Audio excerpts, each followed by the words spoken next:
Hello， 大家好，我係 Nicole， 話咁快又同大家見面啦，一個十分之高產嘅10月，一齊嚟睇下我哋今日要講嘅咩鞋啊！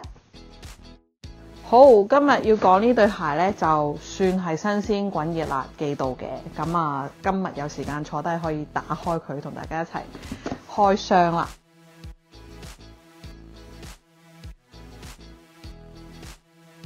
係啦，今日就要講一對 Asics。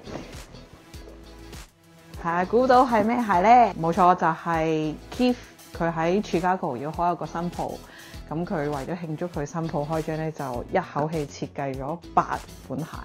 咁我就抽籤就抽中咗其中一對鞋。咁其實我仲想抽其他個顏色嘅，但係淨係得呢個顏色中咗，咁都唔緊要。今年算係比較幸運嘅一次啦。參加咗好多個抽籤，就只有呢一個中咁啊！好，一齊打開佢。好，打開。哦，好靚，係啊！好，咁俾大家睇下先，係咁樣嘅。好，我哋先放喺度先，跟住放埋個好。咁佢好簡單啦，就係同普通 Asics 一樣，鞋子冇做嘅，佢運動鞋係啦。咁放埋一邊先。好，今日咧我抽到嘅呢一款鞋咧就係 Keith 嘅呢個 Gel Light 3係啦。咁呢一對鞋咧就係巴西嘅配色，咁咧佢為咗去迎接佢嘅芝加哥新店開張咧，咁佢就設計咗8款鞋啦。我之前講過，就係去致敬呢個世界博覽會嘅。咁啊，其中係有7個國家同埋1個地區，當然啦，芝加哥嘛。Keith 同 Asics 佢哋最開始嘅合作咧就係2011年，咁佢哋第一次合作咧就係 Gel Light 3，所以今次咧佢哋呢一個鞋款咧就有4個配色嘅。咁其中我係比較想抽中嘅咧就係加拿大，咁嗰個色真係好靚咯。我自己本身都中意綠色、黃色嘅，咁呢對鞋我都幾中意。好，快速講解點解會有呢對鞋之後咧，我哋就睇下佢今次係有啲咩新意思啦。係啦，好。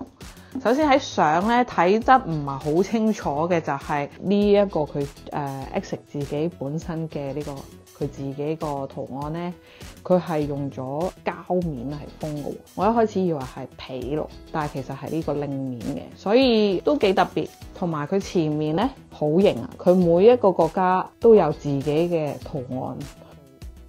算係有啲新意思啦，但係整體個鞋款係冇變嘅。咁我上一次着 Gel 3嘅時候已經係好耐啦，已經係 Highs and Lows 嘅。咁其實佢呢個質地都好好啊，同埋你睇佢個鞋嘅質地設計都好高規格咯，冇見到啲咩明顯嘅線頭或者係膠水啊咁樣嚇。咁佢 Gel 3都係好突出啦，佢呢度係有分開嘅呢個鞋舌，跟住咧仲有佢自己主理人啊 Ronnie Fleck 個名喺度。咁裏面就係佢哋 Asics 同埋 Keith。咁我呢個碼數咧就係6碼半嘅，男士6碼半。咁呢對鞋係fit 腳嘅。咁一陣我哋就會俾你睇下上腳之後係點。StockX 上面已經有得買噶啦，但係就唔係話超級無敵炒價。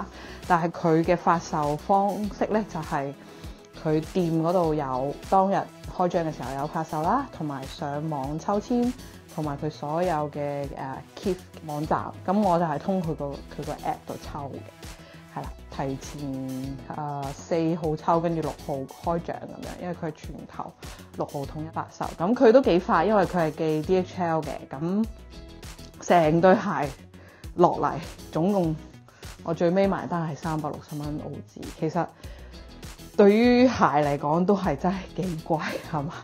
越嚟越貴。咁啊，撇開呢個唔講啦。咁 Keith 算係一個比較成功嘅生意啦，因為你睇而家個球鞋嘅市場比較低迷，咁但係佢都仍然可以逆市開到一間新嘅鋪。咁我覺得肯定有佢嘅獨特之處。唔知你哋中唔中意呢個鞋嘅配色咧？哦，佢有送2個，唔好意思，發雞麻。送咗2個鞋帶，都幾靚，係係咯。但我自己覺得呢個都幾啱佢嘅色，因為佢鞋底係咁樣嘅，係都襯嘅話都幾容易襯咯，唔會話太難，係啦。咁佢旁邊都係呢啲皮，係都幾點樣講啊？質地嚟講係幾高級咯。暫時嚟講我都好滿意，我個開箱就到呢度啦，下次再見，拜拜。